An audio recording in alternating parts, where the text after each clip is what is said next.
Hola, en esta clase vamos a empezar a estudiar las sustancias ácidas y básicas desde el punto de vista de teorías químicas que explican por qué razón estas sustancias son ácidas o son básicas.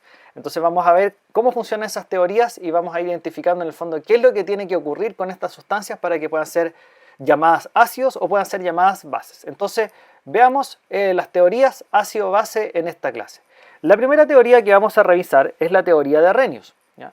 La teoría de Arrhenius es una teoría que define a los ácidos y a las bases de la siguiente manera. El ácido es una sustancia que en solución acuosa se disocia produciendo iones H+, también llamados iones hidrógeno. Mientras que las bases son sustancias que en solución acuosa se disocian produciendo iones OH-, también llamados iones hidroxilo. Veamos acá un ejemplo de cómo se expresa esta teoría desde la construcción de una ecuación química. Entonces veamos el caso de los ácidos. Aquí tenemos una ecuación general, que es una ecuación en el fondo representativa para cualquier tipo de ácido. HA es un ácido cualquiera, ¿ya? Es un ácido, digamos, de fantasía para poder representar en términos teóricos esta ecuación. Entonces, ¿qué es lo que tiene que ocurrir con la sustancia HA para que pueda ser en el fondo catalogada como ácido desde la perspectiva de Arrhenius? Es que esta sustancia en presencia de agua se tiene que disociar y tiene que producir iones. Y uno de los iones que tiene que producir es el ion H+ o ion hidrógeno. Por lo tanto, acá HA se disocia liberando ion hidrógeno y por supuesto liberando el otro anión que se llama A-. ¿Ya? Entonces eso tiene que pasarle a una sustancia ácida. Por ejemplo, tenemos acá el ácido clorhídrico. La sustancia es HCl. Entonces, ¿qué es lo que le ocurre a HCl para que pueda ser ácido? Cuando entra en contacto con el agua, se disocia y libera ion hidrógeno y el anión correspondiente que sería cloruro, Cl-. Con las bases se dice, ¿no es cierto?, en la teoría de Arrhenius que tienen que producir iones hidroxilo para ser catalogada como bases. Entonces acá tenemos una base genérica cualquiera, X o H, que si entra en contacto con el agua va a producir dos cosas. Va a producir primero el anión hidroxilo o ion hidroxilo o H- y el catión X+, que es el correspondiente, ¿no es cierto?, que está en la fórmula de la base. ¿Ya? Entonces, por esa razón se le puede llamar a una sustancia base desde la teoría de Arrhenius. Tenemos un ejemplo acá, NaOH es hidróxido de sodio. Entonces, cuando el hidróxido de sodio entra en contacto con el agua, libera el catión sodio, Na+, y el ion hidroxilo o H-, que es en el fondo el que otorga las propiedades básicas a esta sustancia. Todo ese listado de propiedades que vimos en un video anterior, en el fondo aparece o existe, dado que a estas sustancias les pasa este comportamiento químico que estamos tratando de explicar mediante la teoría de Arrhenius. Es decir, dicho de otra manera, las propiedades de una sustancia ácida en el fondo son gracias a que esta sustancia, por ejemplo, se disocia y libera este ion hidrógeno, ¿no es cierto?, cuando está en presencia de agua, y lo mismo lo que estamos observando con las bases, ¿de acuerdo? Entonces, esa es una teoría que explica el comportamiento de los ácidos y las bases, pero no es la única teoría. Hay otra teoría, por ejemplo, que es la teoría de Bronsted y Lowry. Esta teoría lo que hace en el fondo es explicar a los ácidos y a las bases como pares ácido-base. ¿Ya? Entonces en esta ecuación tenemos acá un ácido, ¿no es cierto?, que es una sustancia que desde Bronsted y Lowry se define como una sustancia que produce iones H+, y las bases son sustancias que aceptan iones H+. Entonces lo que hay que hacer o hay que analizar en esta ecuación en el fondo es mirar el comportamiento de transformación de cada una de las sustancias para poder ponerle la etiqueta correspondiente, ya sea de ácido o la etiqueta correspondiente de base. Entonces, veamos lo que pasa con HA. La sustancia HA se transforma, ¿no es cierto?, y libera este ion hidrógeno, o produce ion hidrógeno, por lo tanto es un ácido.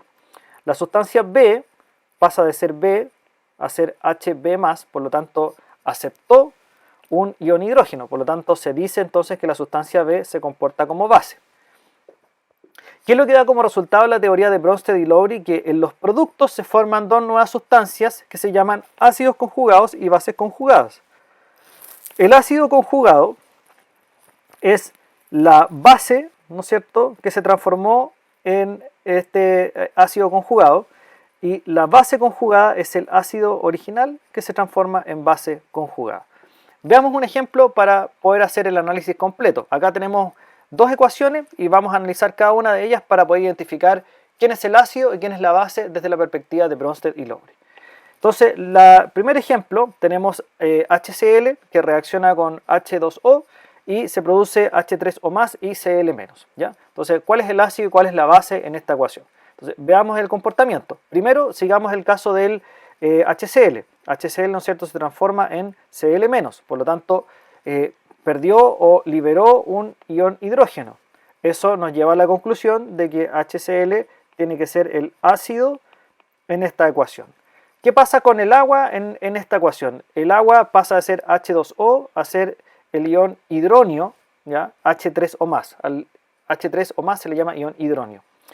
Entonces, siguió el comportamiento de una base según la teoría de Bronsted y Lowry porque acepta iones hidrógeno. Por lo tanto, el agua acá se comporta como una base. Y por lo tanto, al otro lado de la ecuación podemos identificar los correspondientes ácidos conjugados y bases conjugadas. Recuerden, el ácido conjugado proviene de la base, por lo tanto el H3O más como proviene del agua y el agua es una base, entonces el H3O más tiene que ser un ácido conjugado. Y el caso del Cl- o el ion cloruro, como viene del ácido que es el HCl, entonces tiene que corresponder, ¿no es cierto?, a una base conjugada. Entonces, así se identifican los pares ácido-base en la teoría de Bronsted y Lowry. Veamos el segundo ejemplo. ¿Quién es el ácido y quién es la base en esta ecuación? NH3 amoníaco reacciona con H2O para formar NH4 y OH-. Entonces, sigamos el camino del amoníaco. El amoníaco pasa de ser NH3 a NH4 Entonces la transformación es que el amoníaco, ¿no es cierto?, aceptó iones hidrógeno. Por lo tanto, el amoníaco en esta ecuación se está comportando como una base. ¿Qué es lo que pasa con el agua? El agua pasó de ser H2O a ser OH-. Por lo tanto, lo que hizo fue comportarse como una sustancia que produce, ¿no es cierto?, iones H+. Entonces se comporta como un ácido. Por lo tanto, el agua acá actúa como ácido. Entonces, a consecuencia de esto, podemos identificar los otros pares que están en el lado de los productos de la ecuación. NH4+, como proviene del amoníaco, que es una base, tendrá que ser el ácido conjugado. Y el ion hidroxilo o H-, como viene del ácido que es el agua, en este caso sería la base conjugada. Esa es la teoría de Bronsted y Lowry. Ahora, una cosa interesante acá es que si ustedes se dan cuenta, tenemos dos ecuaciones en las cuales una determinada sustancia reacciona con agua. Y hemos visto que algo bien curioso. El agua se comporta como ácido y como base, dependiendo de con quién se encuentre, por decirlo de alguna manera, ¿no es cierto?, en esta teoría de Bronsted y Lowry.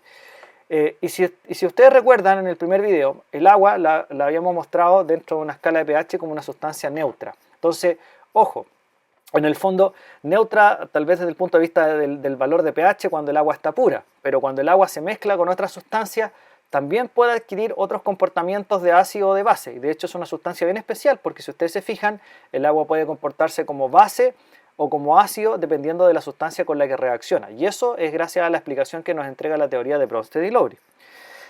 ¿Ok?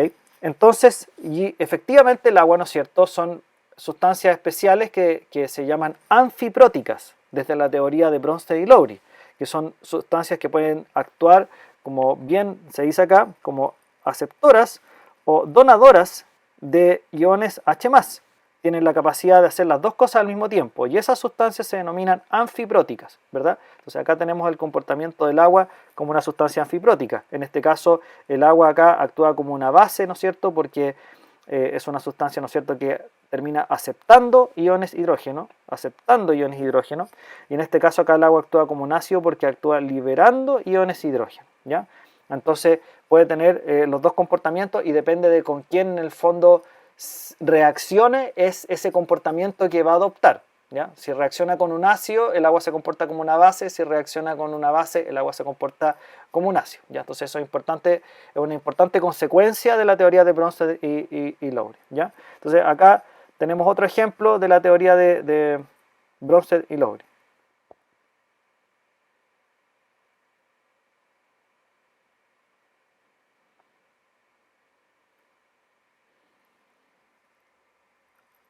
Por último tenemos la teoría de Lewis. La teoría de Lewis en el fondo lo que indica es que las sustancias ácidas son sustancias que se comportan como aceptores de electrones y las sustancias básicas son sustancias que ceden electrones. Acá tenemos en el fondo una teoría que nos permite explicar el comportamiento ácido y básico de sustancias que en el fondo no necesitan un medio acuoso para comportarse como ácido y base, porque en el fondo lo que hemos visto ahora es que ya, yo tengo una sustancia, la mezclo con agua y aparece un ácido o aparece una base. Ese es el caso más común.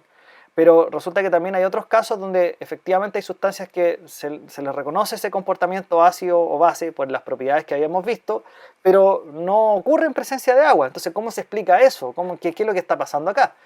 ¿Qué clase de magia es esa que estamos observando? Bueno, no es ninguna magia, lo que pasa es que las sustancias ácidas también y básicas se pueden definir de otra manera, como lo que dice la teoría de Lewis. Entonces, con esto de los ácidos que aceptan electrones y las bases que ceden electrones, ¿ya? Entonces acá tenemos un ejemplo,